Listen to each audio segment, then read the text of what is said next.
This is a story about my young sister's pony. Dad bought her a pony.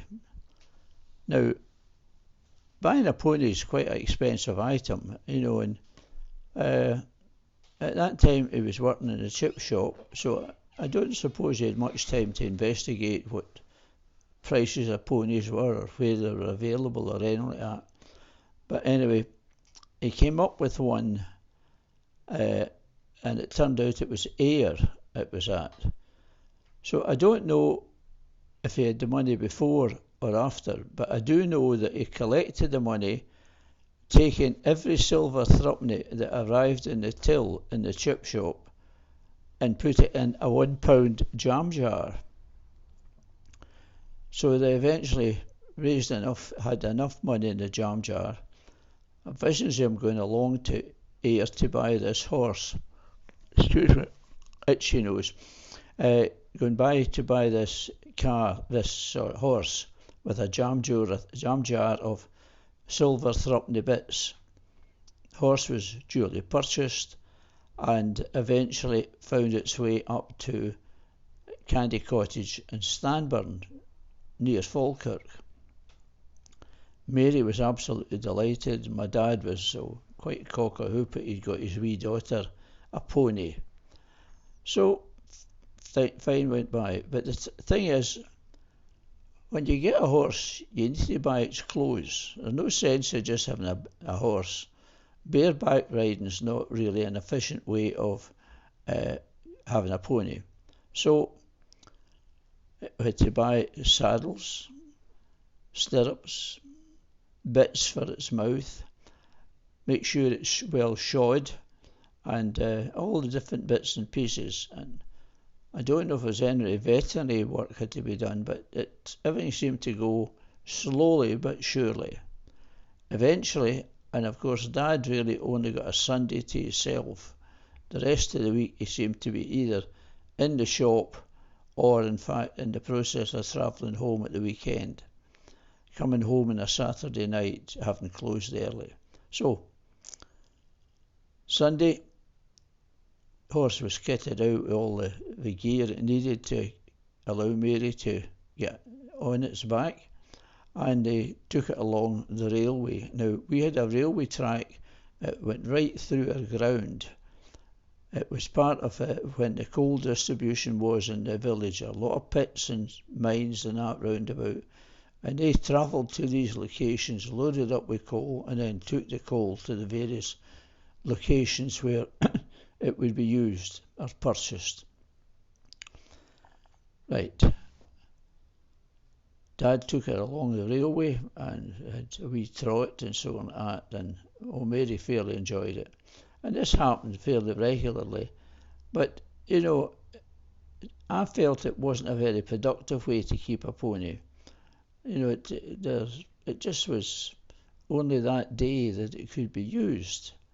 For Mary was too small to saddle up herself, and I had other things to do, so I wasn't managing to do that either. Time went by, and Dad purchased a gig. It was a two-wheeled item.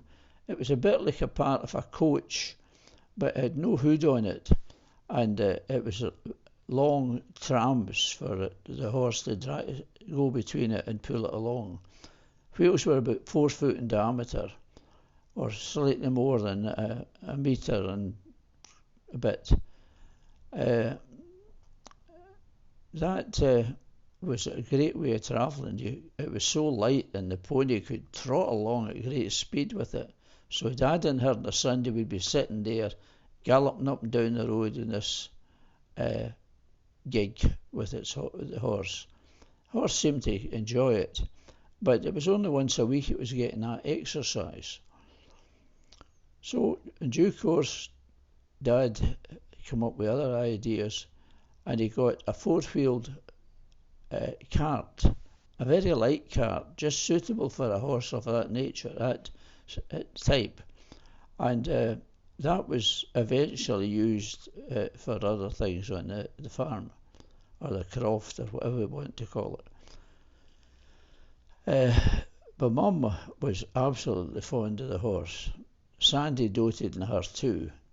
And she would, whenever he came up round about the cottage to get saddled up and so on that, she would come out with a big lump of bread for him, and he would sit there, or he would stand there and he would chomp into it. This is his treat for the day. And so they saddled up the horse, got it all ready, and my dad had bought my mum a pair of jodhpurs, which was what most ladies riders wore. So mum was dressed up, due course came out, and we had visitors at the cottage that day. Quite a few people would come up on a Sunday to see us. So she came out. Now, we were also excited, holding the pony and everything, making sure that it wouldn't budge away when she was trying to get on.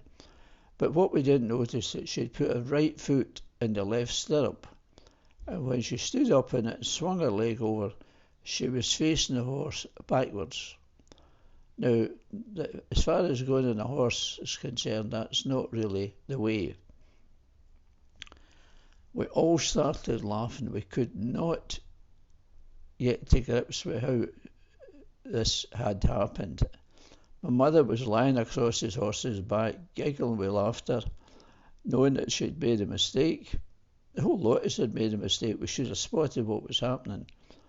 Anyway, after all the laughter died away, when the horse added to it too, I reckon, from what I saw, the horse moved forward with its back end and reversed with its front end, so that its belly hung down. So it looked as if my mother had been so heavy that it was sinking in the middle. That started another round of laughter. Anyway, when that was all over, we managed to coax Mum to get off. Now, getting off a horse the wrong way is particularly difficult. Mother found it difficult to, in fact, shake her foot free from the stirrup on the wrong side of the horse. Eventually, many people hoaxed and poked and got her foot out it, and she swung over and came back down to earth. But she was still so full of giggles that we never ever really managed to get her back on again. That was kind of effect of getting on a horse the back way. And I think the jodhpurs didn't help. I think Mother felt that she was becoming more of a comedian or a clown on that horse. But the horse certainly did enjoy it. Now, as I'd mentioned, my dad had got a gig for the horse. And Mary and him would get the horse ready on a Sunday and run up and down the railway track. It was a great track for running with a gig such as this. And it was a big drop on the one side, but that never seemed to trouble them. And they shot up and down. It was really a magnificent form of travelling. I could imagine people really in days gone by using that as a means of getting quickly from one part of the country to the other, and a horse travelling at a very economic pace for itself, and at the same time a ridiculously fast speed for two people sitting in the back. That served a purpose for quite a while. Now, the cart that he bought, that came into practice or use when I had started cutting down beech trees and chopping them up into logs, or clogs as some people called them.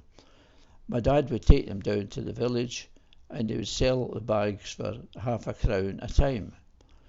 Now, that's because we stayed in an area where there were so many pits and mines. Coal was a very plentiful product. In fact, you could have gone along the roadway with a shovel and picked up more coal or coal dust than anything. You felt the road was, filled with it, blown off lorries or wherever it was coming from. Anyway, the stuff went up to the village.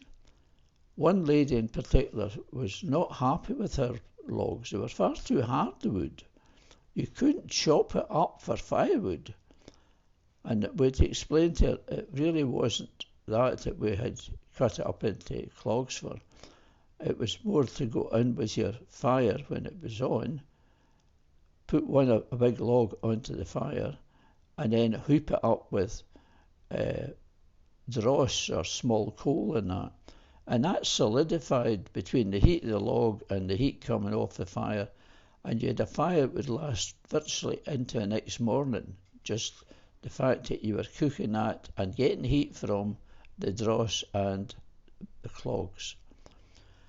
So that was it. We had quite a regular use of that. But Dad started to think of other needs for it. Now, we had at that time a tractor. Well, it should have been a museum piece, but it was a tractor anyway, in resemblance. And the tyres were bald. The steering was pretty good, but it was wrong tyres that were on the front. So when you tried turning in the field, by the time you turned at one end, you'd only managed to complete the turn when you were about halfway along the field. Still, we managed to get use from it and used it to plough the field and eventually pull the potato digger to lift potatoes. The only problem with it was you had to put about a gallon of petrol into one tank, and the other tank would be filled with tractor vaporising oil. So that was right. We would start it up. You'd use a handle to start it. To run for a certain amount of time, so the part on the carburetor would vaporise the paraffin so it become more readily combustible in the engine. Once it got to that heat, you turned off the petrol and put on the paraffin, and that was it. Now, if it stopped for any length of time, you had to do this all over again. And quite frequently we had hold-ups, and it was in fact either burn the paraffin or switch off and burn the petrol. Anyway, that's a problem we solved as we went along. But we've run out of petrol quite frequently, so Dad thought, right, I'll get onto the pony, I'll hang two petrol can bags over its shoulder, and I'll ride down to the garage, which was about a mile away. So he set off, a gentle canter on the road to the old rail track, got to the village, was going through the village, and when he got out from the village, we could see him, and he was going along at just a nice canter. It looked like, Canada or America with the cowboys. And all of a sudden the horse decided, no, this is too slow a pace, and it took off. Now, Dad later said what he thought it was the drumming of the cans on its shoulders that caused it to travel faster. Anyway, it galloped down to the garage, got its petrol, and in due course came back up. That was a success. So the following time, my dad went down again, but for some reason it took off again. But instead of in fact galloping along the road, when it got down past what we called the Tinky camp or the Gypsy camp, it decided to jump at an angle across a ditch. Now, at the far side of the ditch was a kind of steep banking, and at the top of that there was a fence. Now, we don't know why he, in fact, found himself on this horse with it galloping up this banking and trying to jump the fence.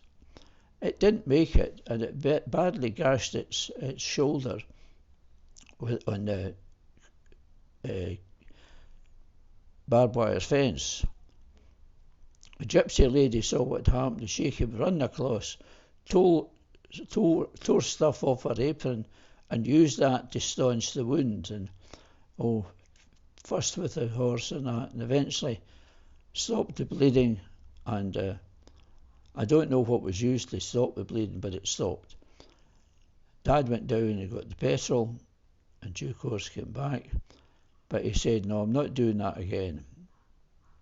So we had to find another way of getting the petrol, and I'll not go into that. The logs were chopped. The logs went very, very regularly on a Sunday up to the village, for that was the only day Dad was around to do that. for I had, again, other work to do while he was doing that. And he would go around delivering the logs. The journeys went quite well. The horse was quite calm. In due course, on his way back, he came down into the village. There was a hill down out of the village to where our gate was, turned up, and it started going along the railway track. My dad sitting on it. All of a sudden, the horse decided, no, this is not good enough, and it started running at such a pace. My dad tried stopping it, but it in fact became obvious that in fact this horse had taken its head, and the only way he could get at it was in fact haul it up as best he could and grab its head. That didn't work because it very quickly broke loose and started running up towards the cottage. But when it got to the cottage, instead of turning into the cottage yard, it carried on right up the road to Candy House, or Candy Head as the people called it. Now at the top of the hill to the left was a mansion house. It'd been in various states of repair and disrepair. People seemed to use it and then wreck it, use it and wreck it. They were never the same people. So someone had bought it or rented it, and they were in the process of sorting it all out. The horse turned in at full tilt. I should mention, by the way, going up the hill towards it, the road was made of discarded bricks, tons and tons of bricks that were laid down to make a proper road down to a pit shaft where there was debris, a coal bin, so it could be gathered or shoveled on, taken up to the brickworks, where they in turn turned them into bricks. So it was in a bad shape by the time it got to the top of this hill, with the horse running, hitting bricks and bangs and so on. Some bricks would come loose and probably knocked a spoke out the wheel and so on, until in fact it reached the stage that the back wheels had come off.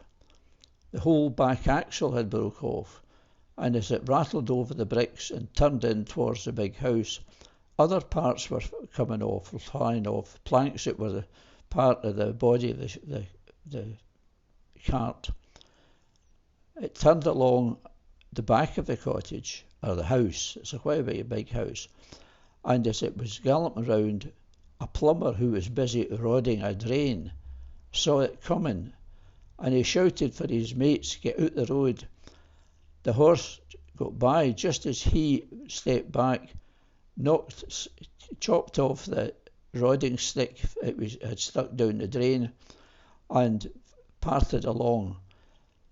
The guys managed to get out the road, but almost every 8 yards, or say a metre and a half, there was another big white stone, like milestones, all the way down in either side of the main drive.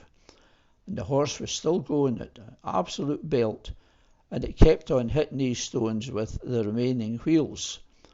In due course, the remaining wheels, both left and eventually right, came off, and the trailer, what was left of it, was being pulled along with what they call the trams. That was the shafts that went along either side of the horse, connected to what had been a cart.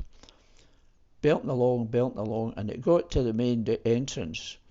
Now, at the main entrance, there was 2 large sandstone pillars, indicating the majesty of this building.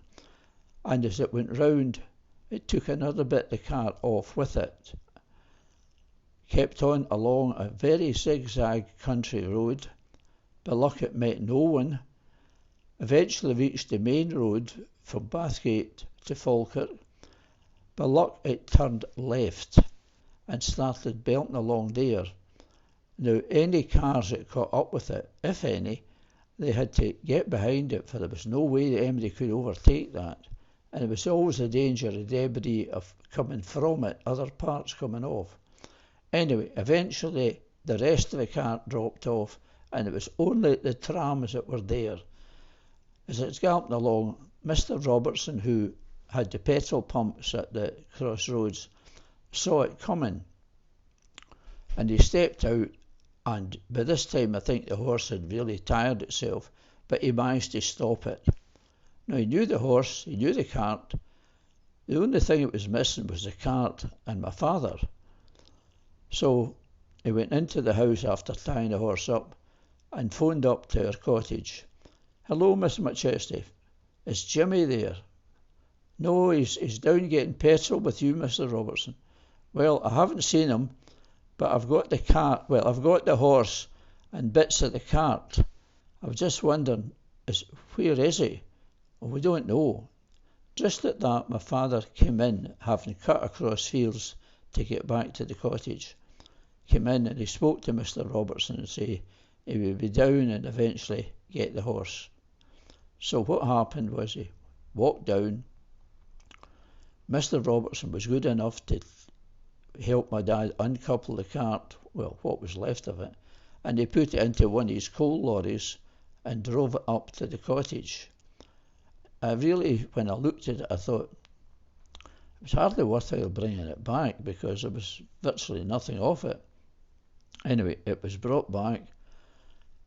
We scratched our head for there just was no way that could be repaired. The difference of going over cross country to pick up the bits would have taken probably quite a lengthy time and a very difficult passage back to return the debris. So Dad decided this is not on. We've give up this idea too. So folk didn't get their logs. We didn't have a cart, and I think my dad got a bit of a fright with the way this horse would suddenly take mad fits. So eventually Sandy went to Lanark Market to be sold. I gather he made a fairly good price, but nothing like what we would have liked, of course. That's always the case. But that was the end of the story regards Sandy, the horse that my young sister had got, or the pony my young sister had got. My mother missed them. I think the horse missed us too, for we had really let people know we had it. People used to come up from our family at the weekend from Glasgow, and someone would have a ride on it. But that got dangerous too, because once or twice he took off when they were in the field, and folk somersaulted off the horse. Not to their benefit, because most of them finished up with sore backs, one in particular, a young lady. So it was better getting rid of him. We realised that we should really have had helmet gear to protect your head if you did come over a horse. But as we're getting rid of Sandy, we didn't need that. Although by that time, Mary had a velvet riding hat. So I felt it was an awful posh thing for MD to have normally on a pony. But I now, looking back on that, realised the sense of wearing a hat when you're on a horse. So that is the end of the story. I hope you've enjoyed it. It's been good fun telling it. It's raised a lot of memories on my part. Some of them very, very visual in my mind even yet, at the age of 88. So bye just now.